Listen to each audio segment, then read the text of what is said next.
Okay, so this is the last video for section 3.3. So video 3, and we're going to talk about average rate of change.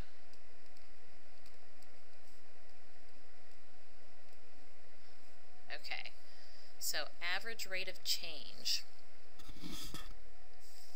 So, starting with the definition on the pink study guide, the average rate of change of a function, also known as the difference quotient, is, and again, we'll call it several different things throughout this video. It has a bunch of different names. So again, one, average rate of change. You'll also see it is the difference quotient. Sometimes it's called the slope of the secant line.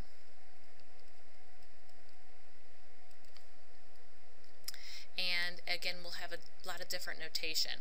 I mean, really, for the most part, average rate of change, we're calculating a slope, and we know a definition for slope. Slope is change in y over change in x. So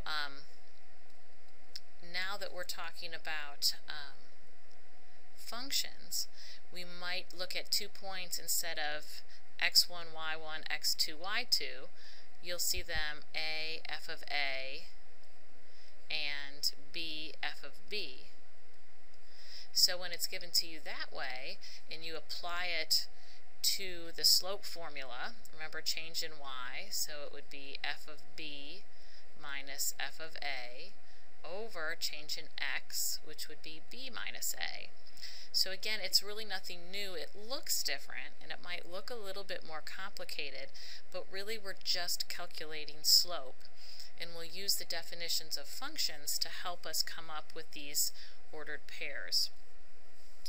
Okay, so continuing down on the study guide, it says if a and b are in the domain of a function, f, and a is not equal to b, then the average rate of change from a to b is defined as, and again, it's what I just went through right here. You can copy this down again, f of b minus f of a over b minus a. Okay, let's flip the page and we'll look at a couple of examples. So, you'll see some questions like this on the MyLab Plus. Evaluate the average rate of change for a function. This function is given to us is f of x is equal to x squared plus 1. And it wants the average rate of change. It's going to give you two x values. So from 0 to 2. Okay, so think about what we set up here. We're really just looking for slope. Change in y over change in x.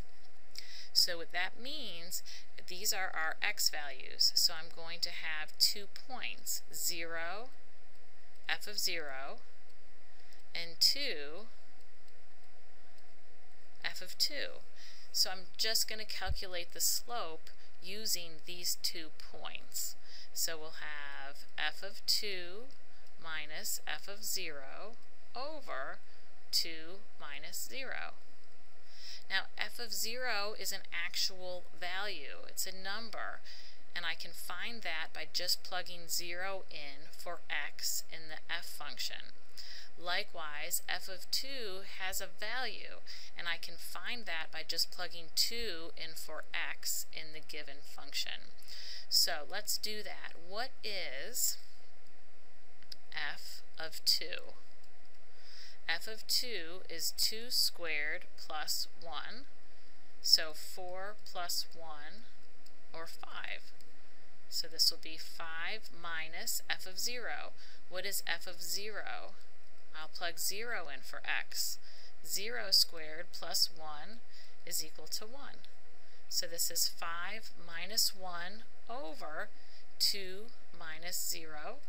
So 5 minus 1 is 4 over 2 is equal to 2. So this tells me the average rate of change from 0 to 2 is 2. So again, we're just finding slope. So continuing on the study guide, it says we can interpret the average rate of change of a function geometrically in the following way. The average rate of change of a function f of x between a and b gives the slope of the secant line that passes through those 2 points. So again, to kind of think about what that looks like in terms of a picture, is if we have a function or the graph of a function and I identify 2 points, we're looking for the slope of the secant line. The secant means it intersects in 2 places. So we're just looking for the slope that goes through those 2 points. So again, if this point was a f of a and this one was b f of b, again, if we just look at the slope, then we would have f of b minus f of a over b minus a, and that's where that difference quotient comes from.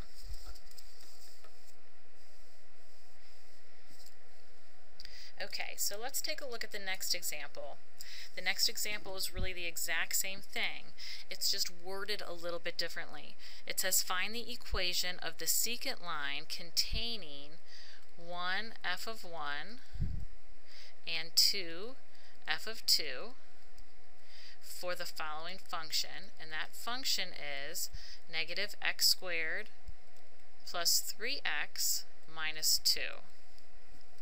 Okay, so again, I'm looking for slope. So this is f of 2 minus f of 1 over 2 minus 1. So now before I get this value, I just need to identify what f of 2 is and what f of 1 is. So f of 2, I just replace x with 2. So this is a negative 2 squared plus 3 times 2 minus 2. So this is negative 4 plus 6 minus 2. Remember, we have to now add and subtract from left to right. So negative 4 plus 6 is 2 minus 2 equals 0.